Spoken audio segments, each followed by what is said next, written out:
Hello everyone. तो आज हम देखेंगे साइटिक नर्व। तो साइटिक नर्व किस किस टॉपिक के अंडर हम सीखेंगे। तो सबसे पहले है इंट्रो।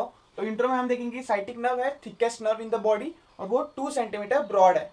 उसके बाद उसका ओरिजिन और रूट वैल्यू। तो साइटिक नर्व ओरिजिन होता है सैक्रल प्लेक्सस से।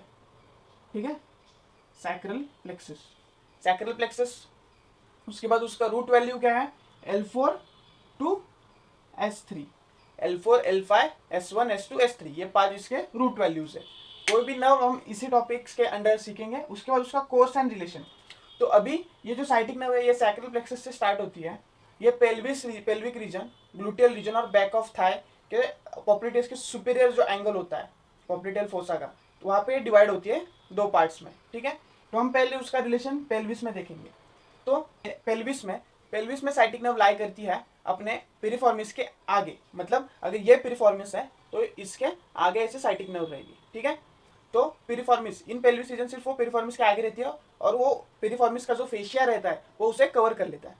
उसके बाद वो नीचे आके ग्लूटियल रीजन से पास करती है। तो कोई भी रीजन से पास करते टाइम उसके 4 साइड हम देखेंगे, जैसे कि एंटीरियर, पोस्टीरियर, मेडियल और लेटरल। ठीक है, तो ग्लूटियल रीजन में पोस्टीरियरली उसके क्या रहेगा, पोस्टीरियरली मतलब अगर मैं इंसान हूँ, ये मेरी साइटिक नर्व है, तो उसके पोस्टीरियरली क्या है, ग्लूटियस मसल। जो ग्लूटियल मसल से सारे gluteus medius, gluteus minimus, gluteus Maximus, ये सारे पोस्टीरियरली है उसके ग्लूट्स। उसके बाद एंटीरियरली क्या होगा, एंटीरियरली मतलब आगे से, तो एंटीरियरली उसके होगा अपना हिप जॉइंट कैप्सूल, जो हम यहाँ पे देख सकते हैं। ये पोस्टीरियर व्यू है। ठीक है, तो पोस्टीरियर व्यू से यहाँ पे वो ग्लूटियस मसल होगा यहाँ पे। ठीक है, उसके एंटीरियर भी क्या है, हिप जॉइंट की कैप्सूल है। उसके बाद क्वाड्रेटस फीमोरिस मसल है। उसके बाद ऑब्चुलेटर एक्सटर्नस मसल है।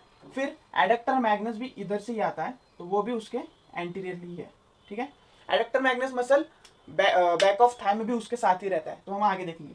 तो ये हो गया उसका एंटीरियर रिलेशन। और मेडियली क्या होगा, मेडियली है इंफीरियर ग्लूटियर नर्व और उसके वेसल्स जो उसे सप्लाई करते हैं। फिर ये हो गया ग्लूटियल रीजन में। अब आएगा इन थाई। तो थाई में क्या क्या होगा, थाई में एंटीरियरली ये मसल, ये नर्व है, इसके एंटीरियर पार्ट पे जो है, ये एंटीरियर पार्ट है, वो लाई करेगा, ये एडक्टर मैग्नस है उसके ऊपर ये लाई करेगा, तो इसलिए ये एंटीरियर पार्ट है। अब ये पोस्टीरियर व्यू है, तो ये नर्व के एंटीरियर पार्ट पे होगा एडक्टर मैग्नस। उसके बाद पोस्टीरियर में क्या होगा, उसके पोस्टीरियर में होता है लॉन्ग हेड ऑफ बाइसेप फ्यूमोरिस। ये जो है वो लॉन्ग हेड ऑफ बाइसेप फ्यूमोरिस ऐसे लैटरली होता है और उसके पोस्टीरियर पार्ट में होता है। उसके बाद मेडियल साइड में होगा अपना सेमी मेम्ब्रेनोसिस मसल और सेमी टेंडेनोसिस। ठीक है, और फिर लैटरली होगा long head of bicep femoris muscle.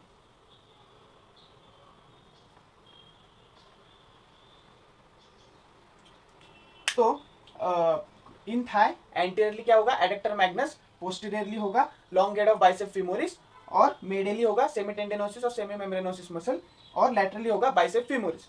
अभी ये जो नर्व है वो पॉप्लिटेस के, अगर आप बाउंड्रीज जानते हो, तो पॉप्लिटेस के जो सुपीरियर एंगल है यहाँ पे, ये पॉप्लिटेस मसल ये पॉप्लिटियल फोसा है, पॉप्लिटियल फोसा के सुपीरियर एंगल पे ये 2 पार्ट में डिवाइड हो जाती है नर्व। एक होती है टिबियल नर्व और एक होती है कॉमन पेरिनियल नर्व।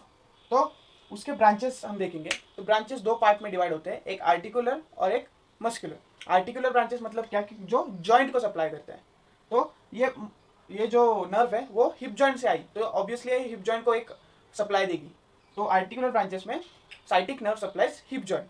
अब मस्कुलर ब्रांचेस में अभी आसपास कितने मसल थे इसके बैक ऑफ थाई में, एडक्टर मैग्नस था, AM एडक्टर मैग्नस, सेमी टेंडेनोसिस था, ST, सेमी मेम्ब्रेनोसिस था, SM। ठीक है, उसके बाद बाइसेप फीमोरिस था। ठीक है, तो ये 4 मसल को साइटिक नर्व सप्लाई करता है। तो बाइसेप फीमोरिस का जो लॉन्ग हेड है उसे टिबियल नर्व सप्लाई करता है, जो शॉर्ट हेड है उसे कॉमन पेरोनियल नर्व सप्लाई करता है। तो ये था साइटिक नर्व। अभी हम उसकी क्लिनिकल एनाटॉमी देखेंगे। तो क्लिनिकल एनाटॉमी में हम देखेंगे साइटिका और पिरिफॉर्मिस सिंड्रोम।